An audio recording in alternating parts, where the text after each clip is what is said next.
ప్రభుత్వ కార్యాలయాలంటే ప్రజలకు మెరుగైన సేవలు అందించాల్సినటువంటి కార్యాలయాలు.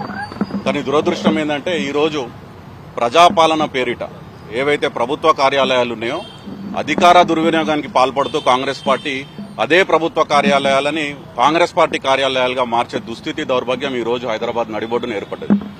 ఈరోజు హైదరాబాద్ గ్రోత్ కారిడార్ లిమిటెడ్ హెచ్జీసీఎల్, ఆ హెచ్జీసీఎల్ అనే ఆఫీస్ నానక్రామ్గూడలో ఔటర్ రింగ్ రోడ్కి ఆనుకొని ఉన్నటువంటి బిల్డింగ్లో కాంగ్రెస్ పార్టీకి సంబంధించినటువంటి మైండ్ షేర్ కన్సల్టెన్సీ అనే ఒక సంస్థకు వాళ్ళు అవుట్సోర్స్ చేస్తే ప్రైవేటు వ్యక్తులు ప్రభుత్వ కార్యాలయంలో కూర్చొని అక్కడి నుంచి సోషల్ మీడియా రన్ చేస్తున్నారు అనేది మాకు వచ్చినటువంటి సమాచారం. అది న్యూస్ పేపర్లలో కూడా 2 వారాల క్రితం వచ్చింది ఆర్టికల్గా. దాన్ని బేస్ చేసుకొని మాకున్న సోర్సెస్ త్రూ మేము కనుక్కొని ఈరోజు సైబర్ క్రైమ్స్ ఆఫీస్కి వచ్చి దాని మీద ఫిర్యాదు చేయడం జరిగింది. ఇక్కడ 2 విషయాలు ఉన్నాయి. ఒకటి, ప్రభుత్వ కార్యాలయాలు వ్యక్తిగతంగా ప్రైవేటుగా వాడుకోవడం. రెండవది, ఆ వాడుకోవడం కూడా కేవలం బీఆర్ఎస్ పార్టీ అధినాయకత్వం మీద, కేసీఆర్ గారి మీద, కేటీఆర్ గారి మీద దుష్ప్రచారం చేయాలని, వారి వ్యక్తిగత ప్రతిష్టకు భంగం కల్పించే విధంగా, వారికి ఉన్నటువంటి పర్సనల్ క్యారెక్టర్ అసాసినేషన్, వ్యక్తిత్వ హననం చేసే విధంగా ఒక మెలీషియస్, ఒక విలిఫైడ్ క్యాంపెయిన్, కోఆర్డినేటెడ్ క్యాంపెయిన్ ప్రభుత్వ కార్యాలయం నుంచి జరుగుతుంది. ఇది కరెక్ట్ కాదు. ఇది ప్రజాస్వామ్యంలో కూనీ చేసినట్టే, ప్రజాధనం దుర్వినియోగం అయినట్టే. ఒకటి.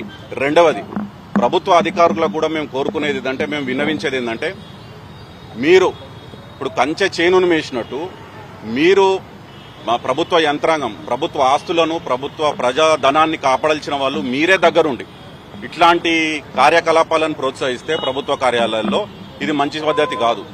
మేము ఈరోజు అన్ని ఎవిడెన్సెస్తో పాటు క్రిస్టల్ క్లియర్గా విత్ ఆల్ డాక్యుమెంటెడ్ ఎవిడెన్స్ మేము వచ్చి సైబర్ క్రైమ్ స్టేషన్లో కంప్లైంట్ చేయడం జరిగింది. వారు దాన్ని పరిశీలించి మేము ఒకటే కోరుతున్నాం, నిష్పక్షపాతంగా, కేవలం అధికార పార్టీకి కొమ్ము కాయకుండా నిష్పక్షపాతంగా దాని మీద విచారణ జరిపి తగిన చర్యలు తీసుకుంటారని చెప్పి, ఎవరైతే ఈ కార్యకలాపాలకు పాల్పడుతున్నారో వారి మీద చర్యలు తీసుకుంటారని చెప్పి మేము పూర్తిగా ఆశిస్తున్నాం. అంతేకాకుండా కాంగ్రెస్ పార్టీ ఈరోజు అధికారంలో ఉంది. దేశం మొత్తం మీద వేల కోట్లు, లక్షల కోట్లు ప్రజాధనాన్ని కొల్లగొట్టి కుంభకోణాల పేరుమిట ఆకాశంలో హెలికాప్టర్ నుంచి పాతాళంలో బొగ్గు వరకు ఏది వదలకుండా మింగి 130 సంవత్సరాల వాళ్ళ అనుభవాన్ని రంగరించుకొని మిగిలిన పార్టీ కాంగ్రెస్ పార్టీ. రాష్ట్రంలో కూడా గత 2 సంవత్సరాల్లో అటు సివిల్ సప్లై స్కామ్ కానివ్వండి, ఇటు ఆర్టీసీ ఈ టికెటింగ్ స్కామ్ కానివ్వండి, మీరు శాండ్ మైనింగ్ స్కామ్ కానివ్వండి, 4th సిటీ పేరుమిట 4 బ్రదర్స్ స్కామ్ కానివ్వండి, అన్నదమ్ములకు దోచిపెట్టేది కానివ్వండి, బావమరిదికి అల్లునికి ఏదైతే జరుగుతుందో రాజకీయంగా, ఇక్కడ ఏదైతే అధికార దుర్వినియోగం జరిగి వాళ్ళ కుటుంబ సభ్యులకు ఏదైతే దోచిపెట్టడం జరుగుతుందో ప్రజాధనాన్ని, దీన్ని మీరు వాడుకొని మీ సొంత ఆస్తులలో, మీ సొంత ఇంట్లలో, మీ సొంత కార్యాలయాల్లో మీ మనుషుల్ని పెట్టుకొని మీరు నడిపించుకోండి. కానీ ప్రభుత్వం పేరు మీద, ప్రజాపాలన పేరు మీద ప్రభుత్వ కార్యాలయాలు మీరు వ్యక్తిగతంగా మీ కార్యకలాపాలకు అది కూడా కేవలం దుష్ప్రచారం చేయాలి అనే ఒక దరిద్రగొట్ట ఆలోచనతో చేసేది మంచిది కాదు. ఇది మంచి ప్రెసిడెంట్ కాదు. మీకున్నది ఇంకా 3 సంవత్సరాలే. మేము దయచేసి అధికారులను కూడా కోరుతున్నాం, మీరు తగిన చర్యలు తీసుకోండి. తీసుకోకపోతే ఇంకో 3 సంవత్సరాలు ఎట్లా ప్రభుత్వం మారుతుంది. ఇవన్నీ తవ్వి మళ్ళీ బయటకు తీస్తాం.